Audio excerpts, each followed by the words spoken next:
السلام علیکم، welcome back to ہمارے یوٹیوب چینل قصہ زار میں دوبارہ خوش آمدید۔ میں ہوں آپ کی ہوسٹ اطروبہ سماب، اور آج میں آپ کے لیے لائی ہوں خمار جنون قلم اسمنال مہر کی ایپیسوڈ نمبر 31۔ ایپیسوڈ کو شروع کرنے سے پہلے ہمارے چینل کو سبسکرائب، ویڈیو کو لائک اور بیل آئیکن کو دبانا مت بولنا۔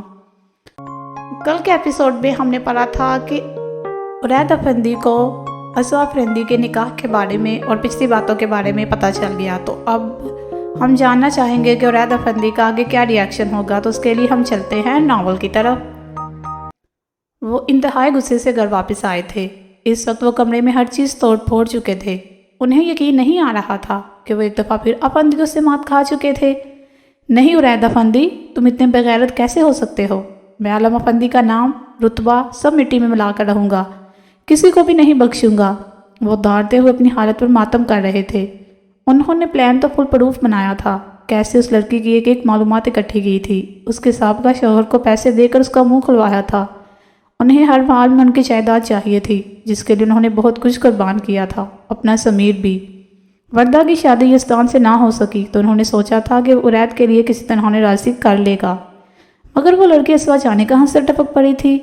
اتنا سب کچھ کر کے پھر بھی وہ ان کا کچھ نہیں بگاڑ پائے تھے۔ انہیں عالم افندی سے شدید نفرت تھی، وہ ہر حال میں انہیں برباد کرنا چاہتے تھے۔ عرید کا اسوا پر اتنا بھرپور یقین دیکھ وہ چکرا کر رہ گئے تھے۔ اتنی آسانی سے تو میں بھی چپ نہیں بیٹھوں گا، وہ غصے سے چیختے ہوئے بولے۔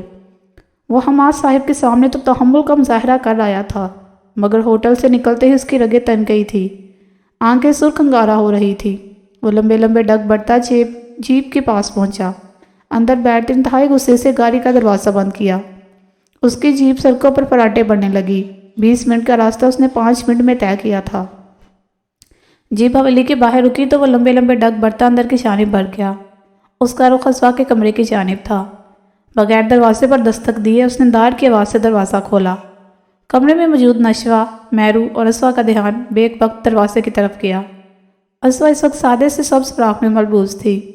عرید کو دروازے کے بیچوں بیچ استادہ دیکھ کر نشوہ فوراً آگے آتی، اس کی اور اسوا کے درمیان حائل ہوئی۔ عرید بھائی، آپ یہاں کیا کر رہے ہیں؟ آپ نے کہا تھا کہ اسوا کو نہیں دیکھ سکتے۔ وہ اسوا کے آگے کھڑی ہوتی اس کا وجود عرید کی نظروں سے چھپا گئی۔ باہر جائیے، اسے وہی کھڑا دیکھ کر بولی۔ نشوہ اور میرو بچے، آپ لوگ باہر جاؤ، ہمیں اسوا سے کچھ بات کرنی ہے۔ وہ ان دونوں کی وجہ سے بمشکل اپنا غصہ کنٹرول کرتا ہوا بولا۔ بالکل بھی نہیں، آپ جائیے، ہم نہیں جائیں گے، وہ ہونٹوں پر شرارتی مسکراہٹ لاتے ہوئے بولی۔ اس نے عرید کے تاثرات نوٹ ہی نہیں کیے تھے۔ میرو نے بڑے غور سے اس کا جائزہ لیا۔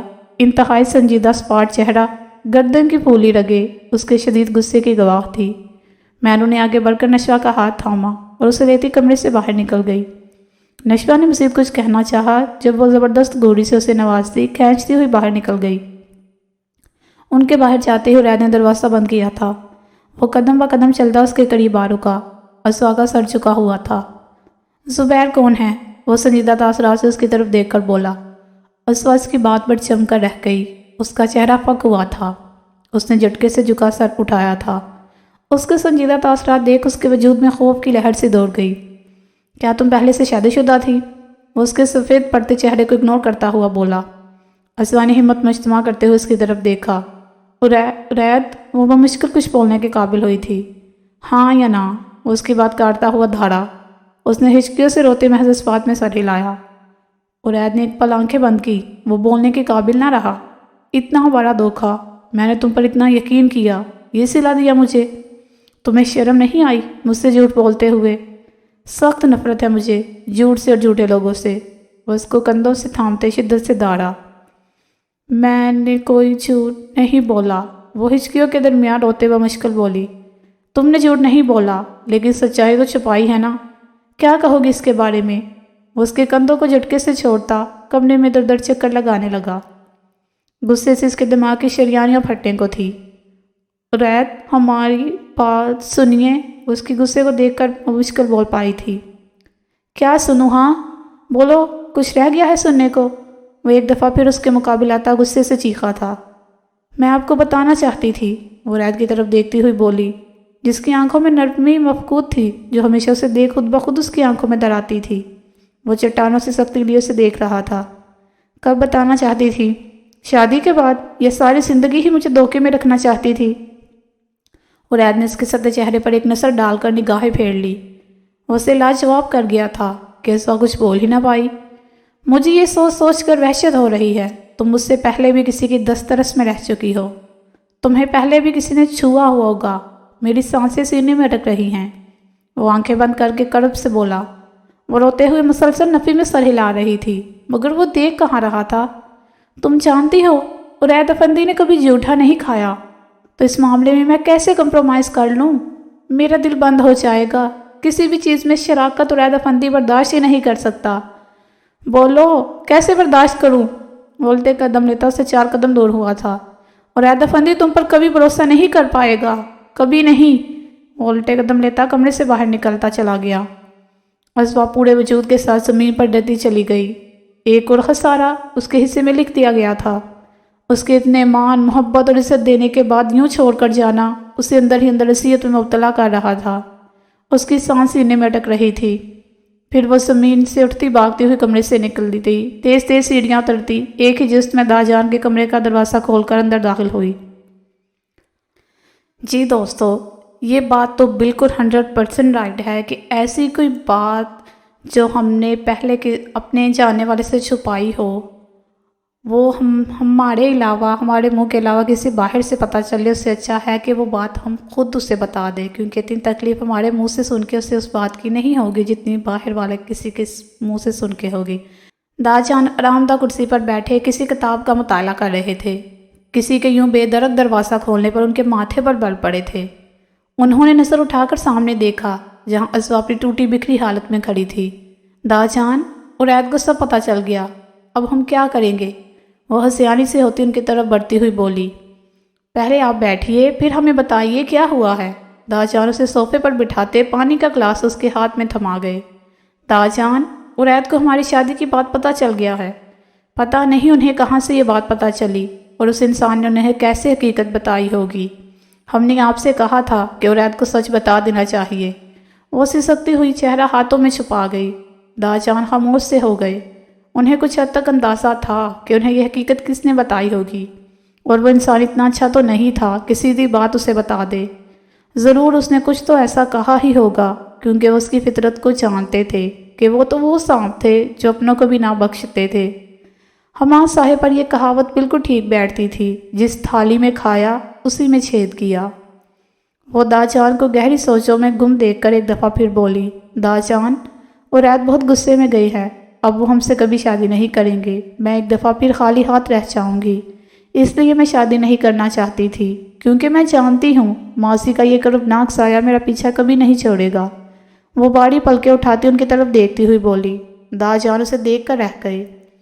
شادی تو اس کا باپ بھی کرے گا، آپ ابھی ان سب باتوں کو چھوڑیے اور جائیے جا کر اپنی تیاری کریں، بہت کم وقت رہتا ہے، اس مسئلے پر ہم بعد میں بات کریں گے۔ داجان تحمل سے بولے تھے۔